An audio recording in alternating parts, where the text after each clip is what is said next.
Bonjour à tous et bienvenue dans cette nouvelle vidéo. Aujourd'hui on va parler Power BI et plus précisément de la dimension temps dans vos dashboards. Alors pourquoi parler de cette dimension temps? C'est parce que j'ai eu souvent des questions sur cette partie, parce qu'on se retrouve souvent bloqué, notamment parce qu'on doit faire avec plusieurs colonnes et donc on peut être facilement mis en difficulté. Alors on se retrouve sur Power BI. Sur Power BI, j'ai fait un modèle qui est très simple. Donc on a une table de faits centrale et une table de dimension des produits.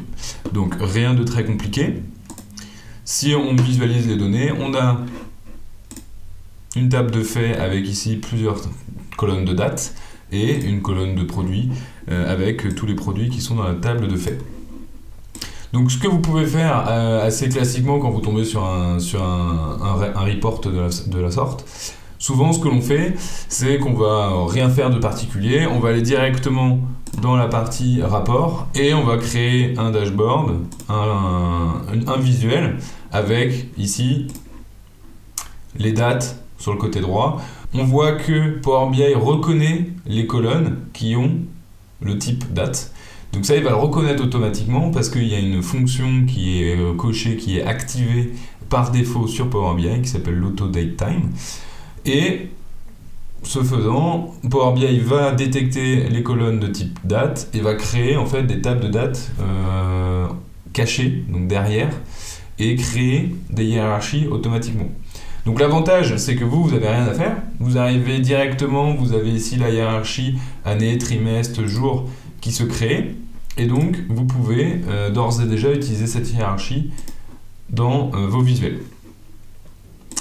Donc ça peut répondre à votre besoin si vous n'avez qu'une seule colonne de date et que vous travaillez sur des années civiles classiques, c'est-à-dire du 1er janvier au 31 décembre. Maintenant, vous voyez assez facilement qu'on va avoir un souci quand on va avoir plusieurs dates. Donc là, par exemple, on a la date d'achat et on a aussi la date d'envoi. Et donc là, on se retrouve un peu bloqué parce que finalement, on ne peut pas afficher ici le montant des ventes.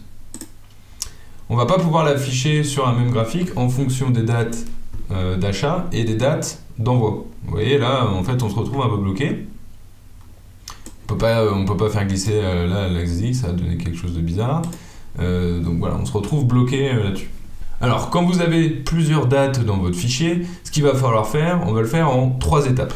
La première étape, ça va être de désactiver notre option automatiquement. Donc pour ce faire, vous allez dans Fichier, Options, Options. Et dans Options, vous avez Chargement des données, Time Intelligence, Date et heure automatique. Donc vous voyez qu'il est coché de manière automatique.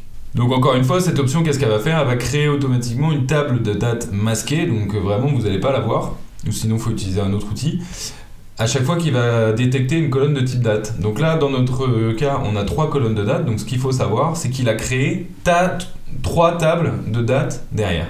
Donc, on peut déjà commencer à se dire, ça peut être problématique quand on va avoir 14 ou 30 colonnes de date, parce que ça veut dire qu'il va créer 30 tables derrière. Et donc ça va alourdir votre Power BI, et donc les performances pourraient être de mauvaise qualité. Donc, si vous le décochez, je vous conseille bien sûr de le décocher au tout début de la création de votre dashboard, parce que toutes les dates vont être impactées et donc vous risquez de casser tout votre rapport. Donc si vous voyez cette vidéo alors que vous avez déjà travaillé sur un rapport, réfléchissez-y à 2 fois parce que quand vous allez décocher cette option, vous risquez d'avoir toutes les liaisons qui se cassent. Donc la première partie, comme je disais, c'était d'enlever cette option. Maintenant la deuxième partie, ça va être de faire en sorte de créer notre table de dates, parce que maintenant il n'y en a plus. Avant elles étaient créées automatiquement, maintenant il n'y en a plus, mais on va en créer qu'une seule. On va en créer une principale qui servira de table de date de référence pour toutes nos dates. Donc pour ce faire, vous allez ici dans vos données, vous faites une nouvelle table. La nouvelle table, on va pouvoir la créer à partir d'une fonction DAX. Alors vous avez plusieurs possibilités pour créer une table à partir d'une fonction DAX. Je vais vous montrer 2. La première, avec la fonction calendar, donc vous donnez la date de début et la date de fin. Et Power BI va créer le calendrier avec toutes les dates sans trou du début à la fin. Vous avez une autre fonction qui s'appelle Calendar Auto. La fonction Calendar Auto, elle ne prend pas d'input parce qu'elle va aller dans toutes vos données et va aller détecter la date la plus ancienne et la date la plus vieille et créer la table de date correspondante. Alors ça peut paraître pratique dans un premier temps, mais faites attention parce que si vous avez par exemple un rapport avec des dates d'anniversaire, vous pouvez vous retrouver avec une table de dimension de calendrier qui va être énorme. Donc voilà, c'est vraiment l'un des rares cas, mais ça peut arriver. Là où ça va devenir très intéressant d'utiliser une table de dates, c'est qu'on va pouvoir ensuite créer les hiérarchies que l'on souhaite. Donc pour créer notre calendrier, nous allons utiliser donc la fonction calendar et on va rajouter des colonnes. Donc vous pouvez rajouter les colonnes qui vous intéressent. Ici j'ai rajouté l'année, le numéro du trimestre, une autre façon d'écrire le trimestre, les mois, etc. Donc là en fait on va créer la hiérarchie qui nous intéresse. C'est comme vous vous souvenez juste avant, quand on avait l'option d'auto-datetime activée par défaut, on avait le droit qu'à la hiérarchie année, trimestre, mois et jour. Là, on va pouvoir vraiment créer la hiérarchie qu'on veut, sachant qu'après, du coup, là, le numéro du mois, on peut faire commencer, par exemple, le début de l'année en juillet, par exemple. Donc là, ça rien ne nous interdit. Donc si on a une année fiscale qui commence un autre mois qu'en janvier, eh ben, on va être obligé d'utiliser cette astuce. Une fois que votre table de calendrier est créée, vous allez pouvoir créer la liaison comme des liaisons normales entre une autre dimension. Donc là, on va prendre l'order date. On va faire glisser vers la date. Donc là, Power BI reconnaît automatiquement la liaison. Et là, ce qu'on va faire d'ores et déjà, c'est utiliser les autres dates. Donc par exemple, la due date, on va aussi la relier.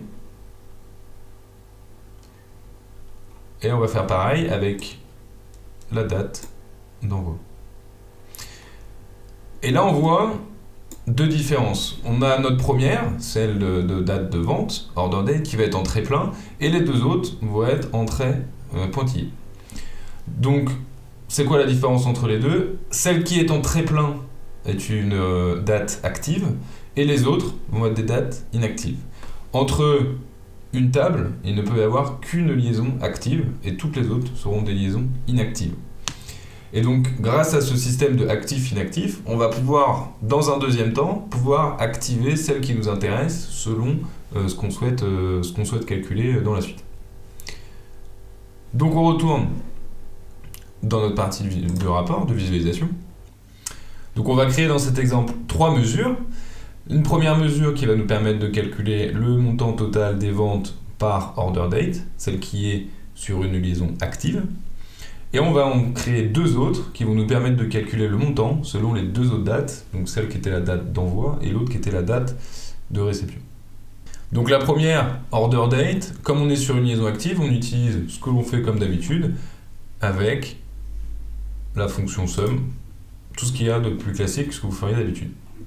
Donc maintenant on a créé notre mesure total order vente, donc ce qui va être la somme de notre montant calculé par order date. Pourquoi par order date? Parce que Power BI va, par défaut, lui attribuer, en tout cas filtrer, selon la liaison active, celle qui était en trait plein, donc en ligne continue. Donc, si on l'affiche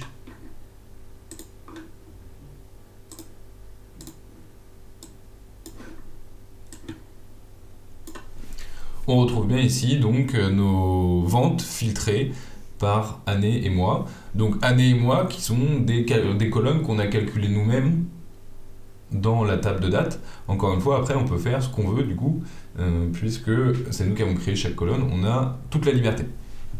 Maintenant, comment faire pour mettre à côté, au lieu d'avoir des ventes selon la date d'achat, d'avoir plutôt des ventes à la date d'envoi? Donc on va créer une nouvelle mesure. Donc pour la deuxième mesure, on va créer cette fois-ci une mesure où on va forcer l'activation de la liaison qui était inactive entre la date de notre table de calendrier et la date qui nous intéresse ici, la ship date. Donc on va retrouver la partie somme, on fait bien le calcul de notre expression qui nous intéresse, Et là, par contre, on va devoir utiliser la fonction calculate et, plus rare, la fonction useRelationship, où on va donner la relationship qui nous intéresse, ici, donc, entre les deux colonnes, date et shipDate, qui est en fait normalement une relationship qui était inactive. Et voilà, maintenant dans votre tableau, vous voyez, on a bien en août, on n'a pas les mêmes calculs, c'est normal, hein, parfois quand on achète, on n'envoie pas le même jour. À la fin, on a bien le même résultat parce que du coup, tout ce qui a été acheté a été envoyé, mais on voit qu'il y a des petites différences qui sont dues au fait que, encore une fois, la date order date n'est pas égale à la date de la ship date. Et donc cette astuce, vous pouvez l'utiliser autant de fois que vous avez de colonnes avec des dates. Par exemple, ici, avec la troisième date, on peut faire exactement la même chose.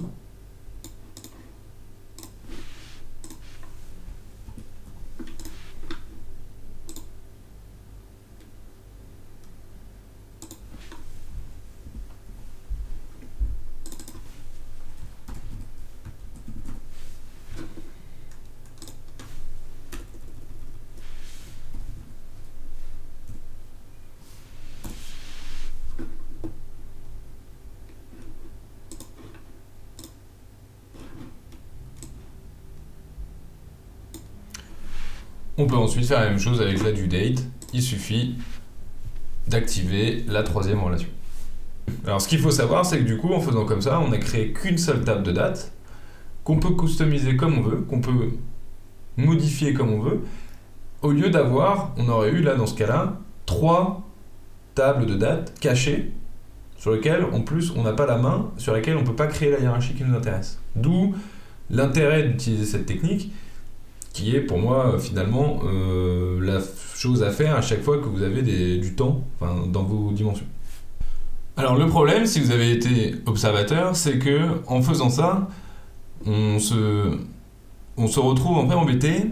Pourquoi ? Parce que l'ordre des mois n'est plus évident pour Power BI. Il va falloir lui redire dans quel ordre on va devoir mettre les mois. Donc là on voit par exemple que 2005, mai, août, décembre. On voit que par exemple pour 2007, ça commence en août, avril, et donc il fait un ordre qui n'est pas celui qu'on va rechercher. Donc pour avoir l'ordre qui nous intéresse, on retourne dans les données, on sélectionne la colonne mois et trier par numéro de mois.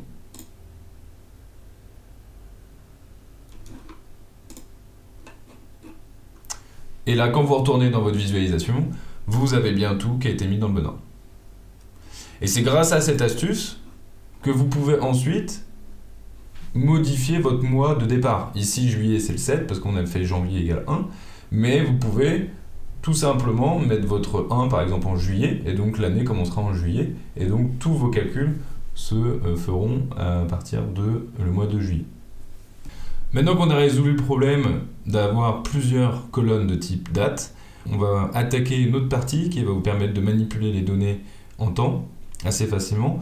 Ce sont les fonctions de temps qui vont vous permettre d'avoir par exemple un calcul en month to date ou en year to date.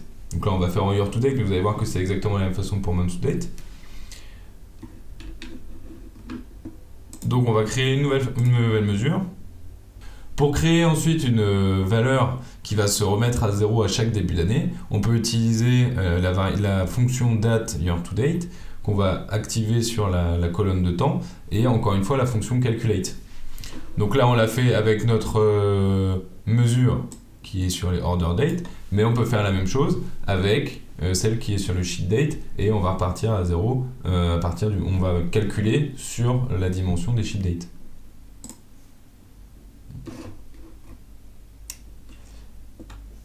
Ce qu'il faut savoir, c'est que vous pouvez aussi décaler ici à quand vous considérez que c'est le début de l'année. Là par exemple,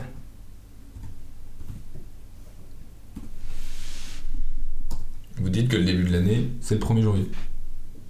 C'est le 1er juillet. Et donc là on a dit que le début de l'année c'était le 1er juillet.